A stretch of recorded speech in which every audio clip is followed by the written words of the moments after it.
이제 Rapid Application Development 라드라고 읽었는데 영어를 이제 줄여서 이렇게 하다 보니까 뭐 레드라고 할 수도 있고 라드라고 할 수도 있겠죠. 우리말로 굳이 번역을 한다면 신속한 어플리케이션 개발이에요. 그래서 앞에서 학습하셨던 자드와 같은 그런 그룹 단위의 접근 방식, 팀 단위의 접근 방식을 사용합니다. 앞에 자드는 이제 요구사항 모델을 생성을 한다고 하면, 이제 라드는 신규 시스템을 개발할 때 사용되는 그런 방법이라고 생각을 하셔야 되겠죠. 그래서 이 라드는 아주 완벽한 그런 방법론, 개발 방법론이라고 이해하셔도 되겠습니다. 기존 SDLC와 유사한 4단계의 그 소프트웨어 생명 주기를 갖고 있고요. 비용이나 개발 시간을 기존 전통적인 그런 개발 방법론에 비하면 훨씬 줄일 수가 있습니다. 그리고 전체적인 프로젝트의 성공 확률이 높아지고요. 이거 우리가 이제 이거를 재고한다 하거든요. 향상시키죠. 그 다음에 이제 프로토타이핑하고 사용자 참여를 통해서 이런 프로젝트의 성공적인 수행을 이룰 수 있도록 하는 방법입니다. 그래서 항상 사용자의 요구사항을 반영해서 새롭게 수정되는 그런 프로토타입을 만들어서 개발을 합니다.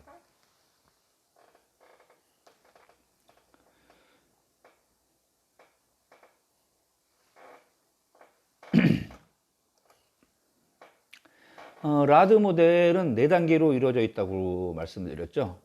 그래서 제일 첫 번째 단계는 그림에 여러분 보이시겠지만 이렇게 요구사항을 계획하는 단계입니다. 여기서는 이제 사용자, 그다음에 관리자, 그다음에 IT 직원, 이런 사람들이 서로 어떤 비즈니스적인 요구사항, 필요성에 동의를 해서 이제 이런 요구사항을 계획하게 되겠죠. 근데 여기서는 이제 뭐 비즈니스 니드, 프로젝트 범위, 그 다음에 시스템에 대한 요구사항, 이런 것들의 의견 이슈를 봐야지 되는 단계입니다. 그래서 최종적으로 이 사람들이 서로 의견 일치를 보고 그 다음에 어떤 결정권자의 승인을 받으면 다음 단계로 넘어가게 되겠죠. 그 다음 단계가 무슨 단계냐면 이제 사용자 설계라고 하는 유저 디자인 단계입니다. 이 유저 디자인 단계에서는 사용자들 상호 간에 서로 인터랙트하게 아주 밀접하게 서로 작용하면서 의견도 교류하고 이렇게 하면서 사용자를 중심으로 한 디자인을 하는 거예요. 그래서 이때 어떤 여러 개의 모델도 만들어지고 그다음에 시제품도 아마 구성하게 되겠죠. 그래서 여기에서는 어떻게 보면 자드 형태의 자드에서 세션을 만들어서 그 세션에서 이제 프로젝트를 수행하잖아요, 그죠? 그런 방식이라고 여러분이 이해를 하시면 되겠습니다. 자, 이렇게 해서 유저 디자인이 끝나면 그 다음엔 뭐 하냐면 구축해요. 컨스트럭션 단계로 갑니다. 구축해서 이제 프로그램이나 아니면 어떤 다양한 어플리케이션들을 개발하죠. 코딩도 하고. 코딩이 완료되면 어떻게 돼요? 뭐 디버깅 하거나 에러를 이제 컬렉션 하고 나서 단위 테스트도 하고 통합 테스트도 하고 시스템 테스트도 하고, 이게 이제 2단계에서 수행됩니다. 그래서 이 사용자 디자인과 이 구축 단계 사이에서는 이제 사용자의 의견이 반영돼서 아주 지속적인 그런 인터랙트가 일어난다는 겁니다. 그래서 화살표가 업다운 화살표가 있죠. 빈번하게 아래 위로 의견이 교환되면서 새로운 버전의 그 C제품 프로토타입이 생성이 돼요. 그래서 이제 안정이 됐어요. 테스트도 다 끝나서 문제가 전혀 발견되지 않았습니다. 그러면 이제 비로소 고객에게 전달되겠죠. 이 전달될 때도 이제 출력은 어떤 형태로 출력되고 입력은 어떤 데이터가 들어와서 다양한 데이터 컨버전이 일어나는지를 여기서 보고요. 그 다음에 전체적인 시스템 차원에서의 풀스케일 테스팅이 여기서 인스테스트처럼 이루어집니다. 이제 시스템에 대한 어떤 변화는 끝나고 새롭게 이제 유저에게 사용법 같은 것을 교육 및 훈련하는 단계가 이 이제 마지막에 컷오버라고 하는 이 단계에서 이루어지는 겁니다. 그래서 이 컷오버라는 것은 이제 전환 단계라고 얘기할 수 있겠죠. 그렇죠. 사용자에게 여러 가지가 넘겨지는 그런 단계입니다. 그래서 이 제가 지금 보여드린 이 그림하고 이 그림은 결국 같은 내용이에요. 같은 내용입니다. 자, 그러면 라드라는 것은 앞에서 요구사항을 계획하는 그런 requirements planning 단계가 있었어요. 그래서 이 라드를 하기 위한 라드 방식으로 개발하기 위한 프로젝트 팀은 여러 가지 다양한 비즈니스 요구사항, 프로젝트 범위, 제약 조건, 그 다음에 시스템 요구사항 이런 것들에 대해서 서로 토론을 한 다음에 이렇게 하자라는 것에 동의를 합니다. 그러면 그 후단의 개발 단계로 유저 인터페이스하고 시스템 컨스트럭션 할 수 있는 단계로 넘어가기 위해서 관리자로부터 관리 권한을 승인받아서 가져옵니다. 그러면 뭐예요? 그 팀의 리더가 결정권이 있는 거죠. 생기는 거죠. 그리고 나서 이제 사용자 디자인 단계로 들어가요. 우리가 UI, UX, UX 하잖아요. 그죠? 그거 뭐냐면 UI는 유저 인터페이스. 유저 인터페이스 디자인이죠. 정확하게 얘기하면. 그 다음에 UX는 사용자의 익스페리언스를 반영해서 디자인에 반영하는 거죠. 그래서 그걸 합치면 이제 사용자 디자인이 되는 거예요. UI와 UX를 합치면. 사용자는 이제 어떤 시스템을 분석하는 분석가와 서로 커뮤니케이션을 해가면서 모델도 만들고 프로토타입도 개발합니다. 이때 앞에 소개했던 자드 방식, 그 다음에 컴퓨터를 활용하게 되죠. 이렇게 함으로써 사용자도 결국 이렇게 작업해서 하는 과정에 대한 이해도가 높아지고 본인이 원하는 내용을 수정하고 그 다음에 좋아요, 이 정도면 저도 아주 만족합니다 라고 승인해 주는 역할까지도 갖는 거예요.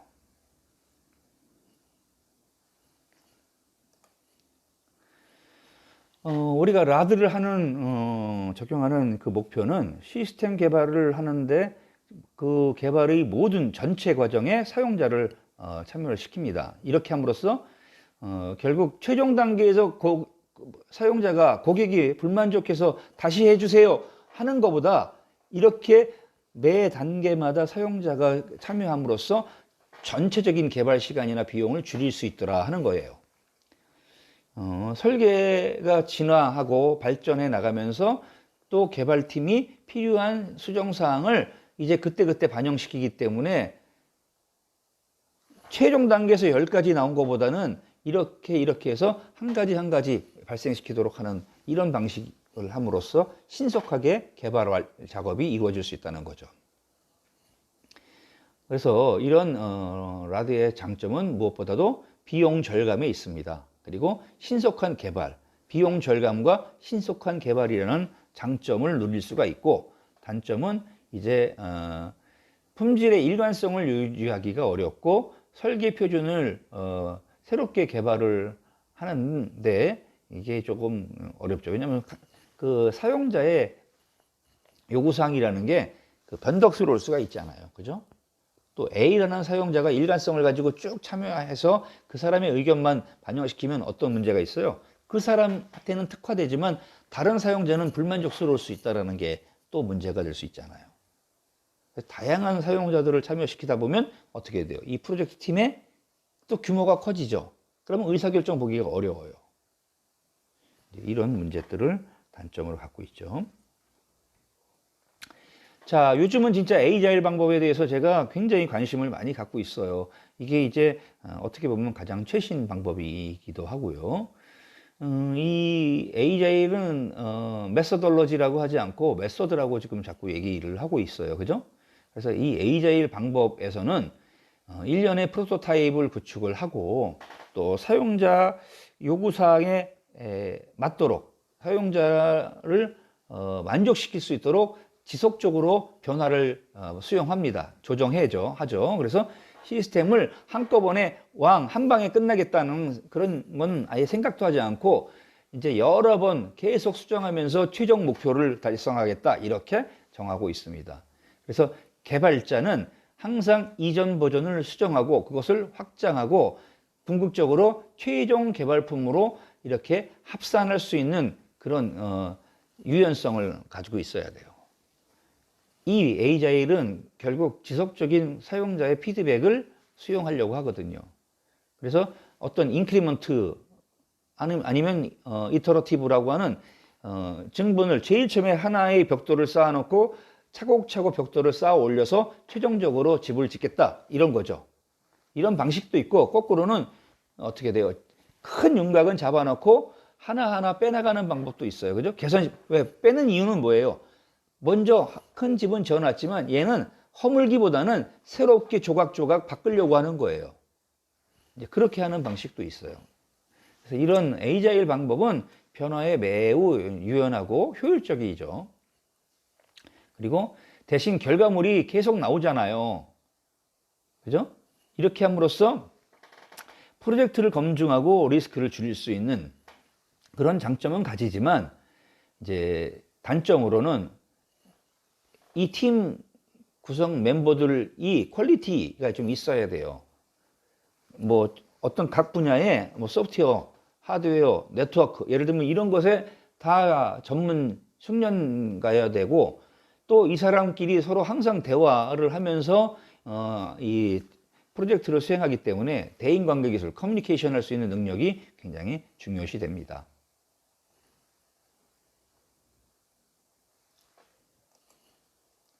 지금 여러분들 이제 화면에 보는 것은 이제 에이자일리언이라고 해서 이렇게 기업형 아키텍처를 갖고 만든 프레임워크를 소개한 거예요.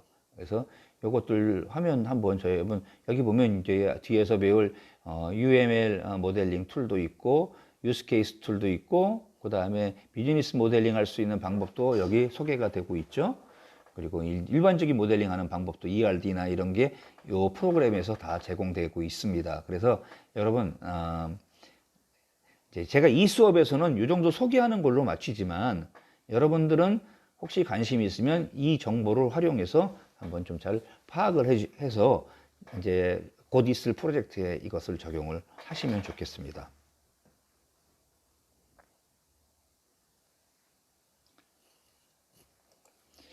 자, 이제 우리가 다뤄야 할 주제 중에 하나가 이제 그러면 앞에서 이렇게 해서 요구 분석하고 또 그것을 개발할 수 있는 그런 방법들이 어떤 것들이 있다라는 것을 알았어요. 그러면 거기에서 중요한 게 뭐였어요? 지금 자드나 라드나 에이자일에서 중요한 것은 고객이 참여한다.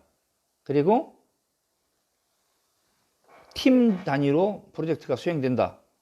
그리고 고객에게는 모델링과 그 다음에 프로토타입을 제공한다라는 거죠. 그래서 여기서는 모델링하는 툴, 도구와 기술이 중요하기 때문에 이 부분에 대한 내용을 여러분들에게 좀 알려드리려고 이렇게 슬라이드를 넣었습니다. 다양한 개발 단계에서 시스템을 나타내는 그런 그래픽 방법, 그 다음에 비기술적 언어를 포함해서 이제 대개는 명사, 목적과 동사로 이루어지는 그런 표현을 이용을 하죠. 그래서 여기서는 이제 다양한 도구를 사용해서 모델링을 할 수 있어요. 가장 대표적인 게 Functional Decomposition Diagram이라고 하는 FDD죠. 그래서 기능을 분해하는 기능 분해도입니다. 이 기능 분해도를 사용하는 목적은 비즈니스 기능을 모델링을 하고 그리고 이제 로우 레벨, 하이 수준의 프로세스로 이제 구성되는 방법을 나타내기 위해 그래요. 하향식이에요. 탑다운 방식입니다. 이제 바텀업 방식도 있고 탑다운 방식이 있는데 가장 큰 개념을 먼저 그려놓고 거기서 이걸 달성하려면 어떻게 해야 되지? 이제 그래서 뽑아내고 또 이걸 만족시키려면 어떻게 해야 되지? 그래서 뽑아내고 그래서 자꾸 밑으로 내려가면서 더 구체적으로 이렇게 만드는 그런 조직도 같은 방식이에요. 그래서 트리온 구조라고도 많이 하죠. 그렇죠? 대표적으로 BPM, 비즈니스 프로세스 모델링 기법이 있어요. 이 BPM은 이제 여기서 사용하는 기호는 사각형과 화살표 레인가 있고, 그 다음에 스위밍풀 같은 스위밍풀에 가면 이런 레인이 그려 있잖아요. 그죠? 그 레인을 구분선을 따라서 별도의 처리해야 할 프로세스, 비즈니스 프로세스를 이제 절차적으로 순서대로 이렇게 나열해 놓는 이런 방식의 모델링 기법입니다.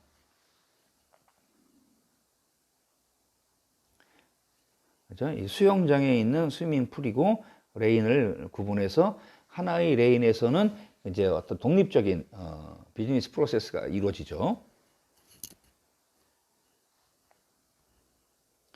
이제 두 번째 소개할 것은 앞에서는 이제 BPM이었으면 이제는 DFD예요. 우리가 이제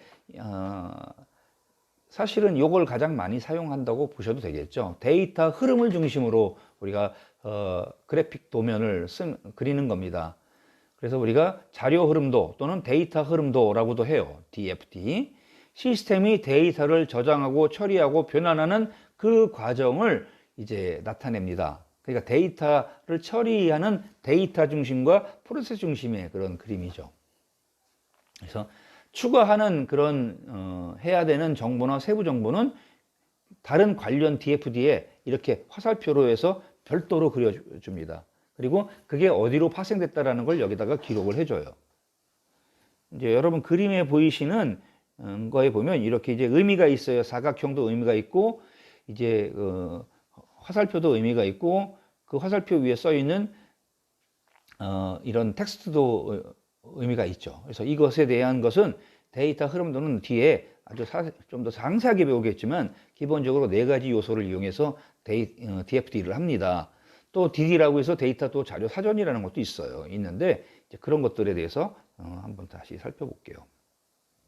그다음에 세 번째 쓸 수 있는 모델링 툴로는 뭐가 있냐면 이제 유스 케이스 다이어그램이라는 게 있어요. 우리가 UCD라고 하죠. 사용자의 활용 사례를 사례도예요. 그러니까 사용 사례도라고 하겠죠. 사용자와 시스템 간의 어떤 인터랙티브한 그런 상호작용을 중심으로 작성을 합니다. 그래서 고객이 시스템에게 뭐를 했다, 제안한다, 카드 데이터를 줬다. 예를 들면 이 그림에서 나오는 것은 고객이 이 시스템에 뭐예요? 카드 데이터를 제공했다. 이런 의미가 되겠죠. 그죠? 즉 그러면 이 시스템에서는 이 카드에 대한 적법성 여부를 체크하고 이 카드가 유효한 카드라면 고객에게 원하는 서비스를 제공할 수 있도록 또 뭐 하겠죠. 그죠? 이제 그런 것들이죠. 그래서 서로 사람과 시스템 간의 상호작용을 중심으로 그림을 표현을 합니다. 근데 문장을 길게 표현할 수가 없어요. 그죠? 그래서 주어와 목적어 중심으로 대부분 사용을 합니다. 자, 그 다음에 설명드릴 게 이제 시퀀스도예요. 이건 순서도죠. 그래서 객체 간의 상호작용을 이제 시점을 기준으로, 시간을 기준으로 이렇게 표시해 주는 그런 그림이 되겠습니다. 그래서 이제 왼쪽의 그림에 보시면, 뭐가 표시되어 있어요? 카드 번호를 입력을 하세요. 하니까 카드 번호, 고객의 크레딧 카드를 이제 체크를 딱 했어요. 그러니까 고객의 카드 번호를 이제 입력했죠. 그러면 그게 적절한지에 밸리데이트를 하고요. 유효성 검사를 하고 유효한 카드라는 게 식별이 됐어요. 그러면 그것에 대해서 인증해 주죠. 여러분 간단하게 요즘 우리 뭐 음료 매장에서 여러분 테이크아웃 음료를 하나 주문하려고 해요. 그러면 결제를 주문 오더를 넣고 카드 결제를 했다. 그러면 그 카드를 리딩해서 카드가 잔고가 있는지 뭐 도난 카드는 아닌지 뭐 이런 것들을 체크해서 인증을 주고 그럼 결제가 쫙 되잖아요. 그죠? 이제 그런 과정이라는 거예요. 그런 게 이제 이런 시퀀스 다이어그램으로 표시를 할 수가 있죠.